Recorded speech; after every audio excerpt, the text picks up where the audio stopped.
Bom, esta é nossa última videoaula. Espero que até aqui já tenham tirado todas as dúvidas para que possamos encerrar com chave de ouro. Agora vamos ver passo a passo a elaboração do planejamento por meio do processo de tomada de decisão. Estamos tomando decisões constantemente. Chiavenato define tomar decisões como sendo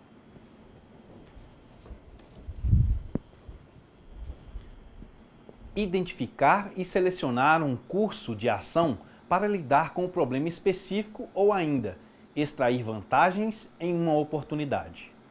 Digamos que é a escolha de um processo dentre várias alternativas para as ações a serem realizadas, todas orientadas para um determinado objetivo, e o alcance desse objetivo determina a eficiência do processo de tomada de decisão. É necessário prever os efeitos futuros da escolha e considerar os reflexos que ela pode causar no presente e no futuro. Para decidir, é preciso racionalidade, que nada mais é que a capacidade de selecionar os meios necessários para atingir os objetivos que se pretende. Para tanto, deve-se focalizar os objetivos que temos em mente para assim tomar a decisão. Ao adotar essa racionalidade, o gestor acaba por buscar informações relevantes e adotar indicadores que o auxiliem a enxergar alternativas e assim identificar aquela alternativa que traga as menores consequências negativas. Para compreender esse processo decisório, faz-se necessário entender as 6 etapas que o compõem. Primeiro, identificação do problema e prováveis causas. O que seria a essência desse problema? Segundo, obter informações sobre o problema, buscando dados, fatos, informações internas e externas. Terceiro, gerar as soluções ou alternativas de ação. Você deve desenvolver várias alternativas. A quarta etapa, avaliar e escolher essas alternativas. Baseie-se, por exemplo, nos custos, no tempo que será gasto, etc. A quinta etapa será implantar a solução. Chegou o momento de agir. E, por fim, avaliar os recursos obtidos. Ao tomar decisões, é importante que o gestor leve em consideração algumas características como o comportamento dos consumidores e a concorrência, apoio ou resistência dos funcionários, etc. Uma decisão pode ser tomada em 3 condições. Em condições de certeza, a decisão foi tomada com pleno conhecimento de todas as consequências. As condições de risco acontecem quando são conhecidas as probabilidades de riscos associadas a cada alternativa, e as condições de incerteza ocorrem quando a tomada sem bases de e as condições de incerteza ocorrem quando são tomadas sem bases de informações. Pode existir ainda aquelas decisões que são tomadas em condições de competição, quando as alternativas são determinadas pela concorrência. As decisões se dão nos 3 níveis organizacionais: estratégico, tático e operacional. Cada um desses níveis passa por um período de tempo para a tomada de decisões. E quanto mais próximo do operacional, mais rápida tem de ser sua decisão. Vamos entender os tipos de decisão que um gestor pode tomar. Essas decisões podem ser programadas ou ainda decisões de rotina, repetitivas e frequentes. Elas são facilmente identificadas, pois já estão disponíveis nas regras e procedimentos da empresa. E temos também as decisões não programadas, essas tomadas diante de problemas incomuns. São decisões que serão tomadas pela primeira vez, por isso são complexas. Ao tomar uma decisão, você como gestor vai se defrontar com uma série de fatores que, se não avaliados, fará com que a probabilidade de escolher a alternativa errada aumente consideravelmente. Então, como escolher a melhor alternativa? A ferramenta ideal se chama Diagrama de Ishikawa. O diagrama de Ishikawa, também conhecido pelo nome de diagrama espinha de peixe, pela sua forma parecida com as espinhas de um peixe, ou diagrama de causa e efeito, tem sua origem no Japão, sendo Karol Ishikawa o seu idealizador e é muito utilizado para a identificação, estudo e análise das possíveis causas de um problema. Conforme Paixão estima, o diagrama busca apresentar de forma gráfica o efeito e as possíveis causas da alternativa. É importante notar que, quanto mais uma causa está distante do problema na representação gráfica, mais primária ela pode ser, portanto, deve merecer maior atenção. Mas como montar o diagrama? Para cada problema ou efeito, existem várias causas e elas devem ser listadas e agrupadas em categorias. Vejamos na área operacional. Denominadas de 6M, as categorias são métodos, mão de obra, materiais, máquinas, medidas e meio ambiente. Já a área administrativa, denominamos 5 P's. É o pessoal, os procedimentos, planta ou arranjo físico, políticos e processos. Definidas as categorias, agora precisamos definir o problema de forma clara, sua extensão, onde e quando ocorre. Traduzir em uma frase curta. Em seguida, fazer um brainstorm, uma tempestade cerebral, sobre as possíveis causas do problema. Agora devemos representar o diagrama conforme ilustrado anteriormente. Esse diagrama está no livro didático, fazendo a identificação das categorias de causas principais nos retângulos. As causas apontadas no brainstorm devem ser colocadas em suas respectivas categorias, ligadas por uma seta ao eixo principal. As causas secundárias e subcausas também devem ser listadas.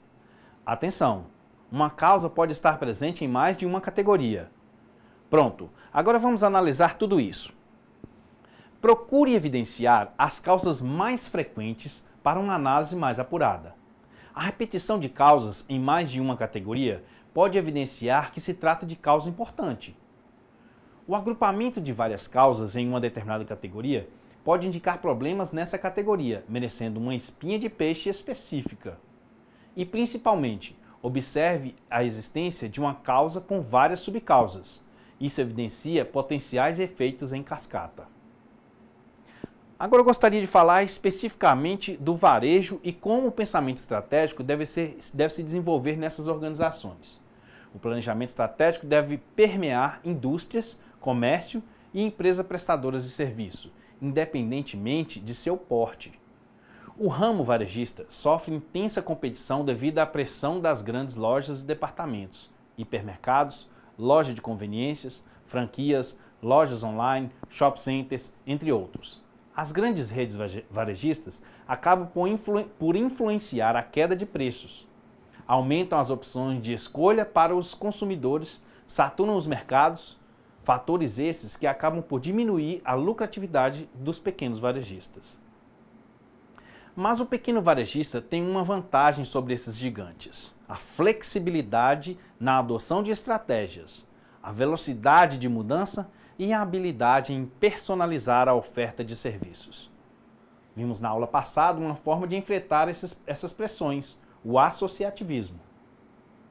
A formação, por exemplo, de centrais de negócios possibilita a compra conjunta, promoções e divulgação em parcerias, treinamentos, cursos, entre outras estratégias. Varejo é a atividade que engloba o processo de venda de produtos e serviços para atender a uma necessidade pessoal do consumidor final. O problema é que as mudanças nos mercados trazem mudanças nos consumidores, o que faz com que essa variável externa seja de indispensável controle e monitoramento pelo gestor estratégico.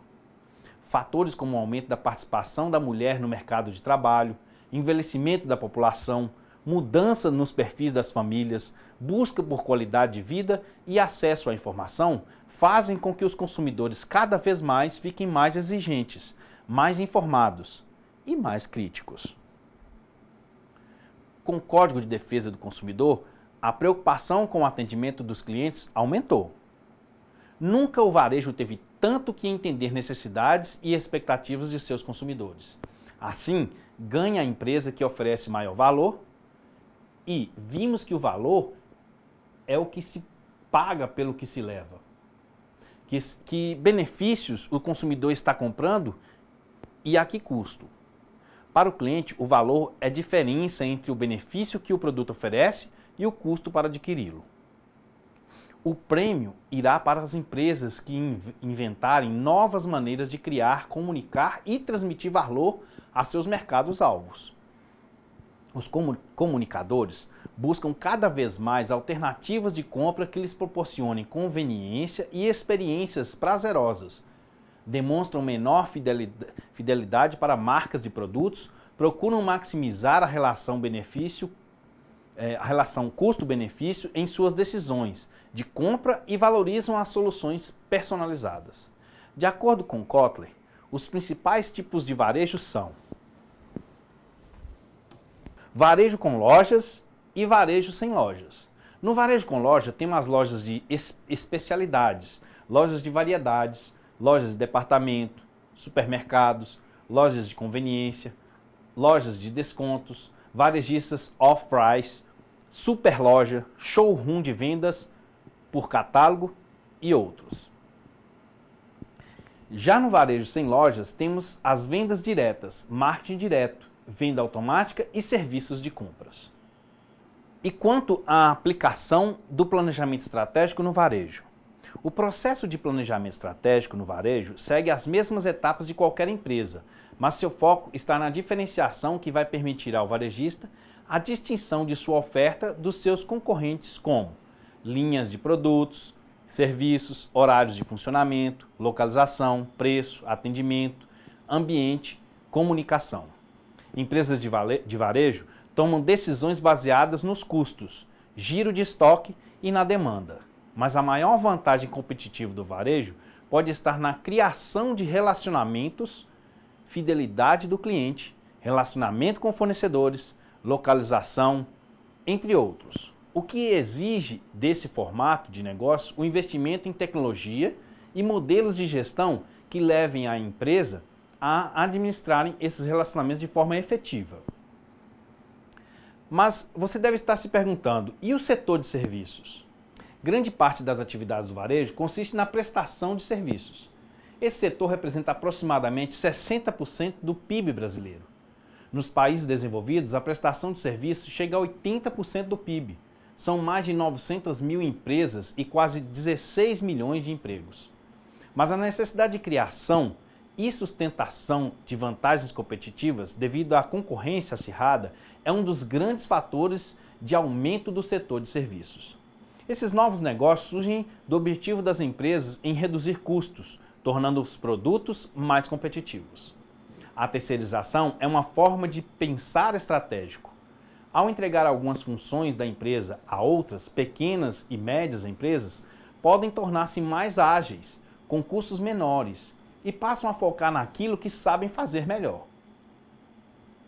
Concentração dos esforços e recursos na área em que a empresa é especializada e, desta forma, melhorando a qualidade do produto, diferencial, pesquisas e sua competitividade no mercado.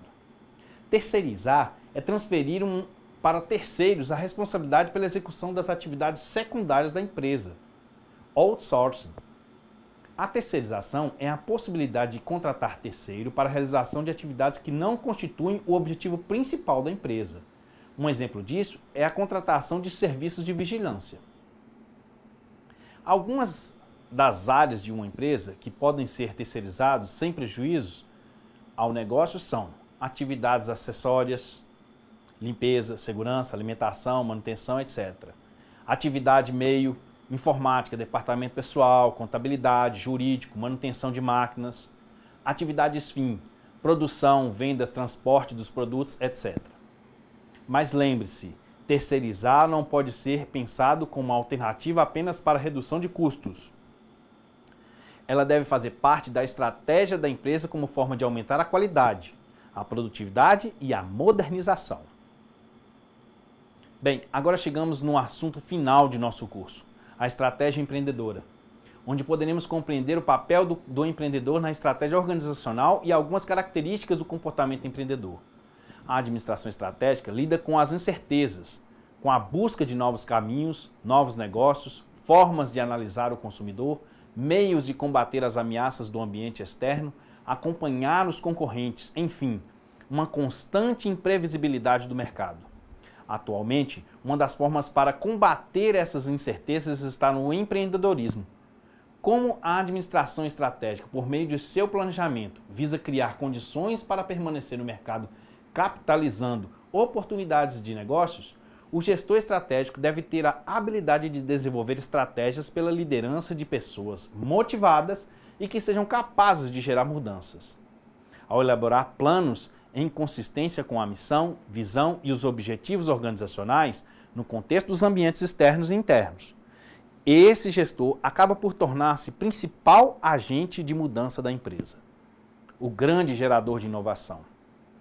Sob o ponto de vista da estratégia, o empreendedor é o elo entre a empresa e seu ambiente externo. Seu comportamento promove a criação de uma rede de contatos ou um networking, a elaboração de rápidas respostas às situações de crise, rapidez e flexibilidade nas decisões, menor tempo de colocação da inovação no mercado e construção de uma inteligência de negócios.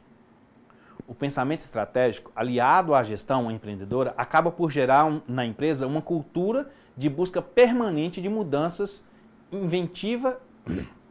O pensamento estratégico, aliado à gestão empreendedora, acaba por gerar na empresa uma cultura de busca permanente de mudanças. Requer comprometimento e que avalia constantemente as condições de a empresa reagir rapidamente aos seus ambientes e ainda redefinir suas estratégias. Para desenvolver esse perfil, empreendedor, você deverá conhecer suas habilidades e competências. Elas são técnicas gerenciais e pessoais. As técnicas podem ser saber escrever, ouvir, falar, saber como coletar informações, etc. As técnicas gerenciais é conhecer sobre as principais áreas de uma empresa. Marketing, finanças, produção, saber tomar decisões, controlar, negociar. E as pessoais, ter disciplina, assumir riscos, aberto à mudança, ser inovador, persistente e possuir uma visão de futuro. A relação entre a administração estratégica e a capacidade de empreender do gestor pode minimizar os riscos de mortalidade da empresa. O empreendedorismo possibilita a visão da empresa enquanto um sistema e ainda a visão crítica do ambiente competitivo. Quanto a esse risco de mortalidade, os principais motivos dessa mortalidade das empresas aqui no Brasil, de acordo com o Sebrae, são as falhas gerenciais, ou seja, os gestores sem capacitação e experiência, carga tributária elevada. Muitas empresas fecham por não suportar as elevadas cargas tributárias do país. Políticas públicas e arcabouço legal. Políticas públicas e legislação com dificultadores das operações das empresas. Causas econômicas conjunturais. Variação da economia, falta de capital de giro, ausência de ativos circulantes para sustentar a operação do dia a dia. Problemas financeiros, ou seja, recursos financeiros limitados aliados a uma administração financeira ineficiente. Falta de crédito bancário, que é a dificuldade para a obtenção de crédito bancário. Concorrência muito forte. A incapacidade de buscar por vantagens competitivas frente à forte competitividade. Recessão econômica do país. Momentos de crise econômica. Falta de clientes. É a falta de clientes e falta de estratégia para conquistar e reter esses clientes. Ponto ou local inadequado. A localização do negócio deve ser adequada ao posicionamento do negócio. Desconhecimento do mercado.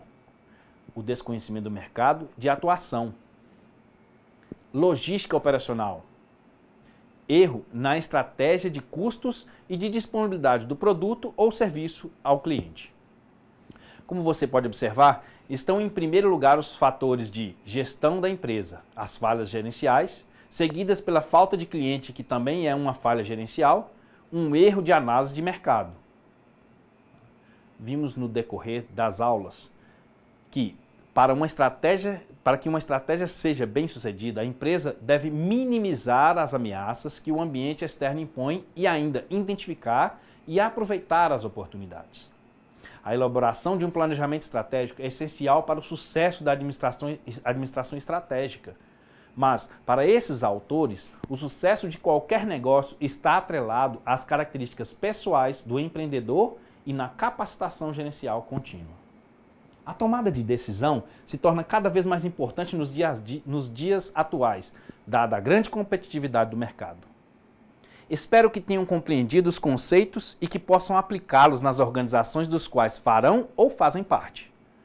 Vocês possuem meu e-mail para possíveis dúvidas futuras. Então, até a próxima e boa sorte.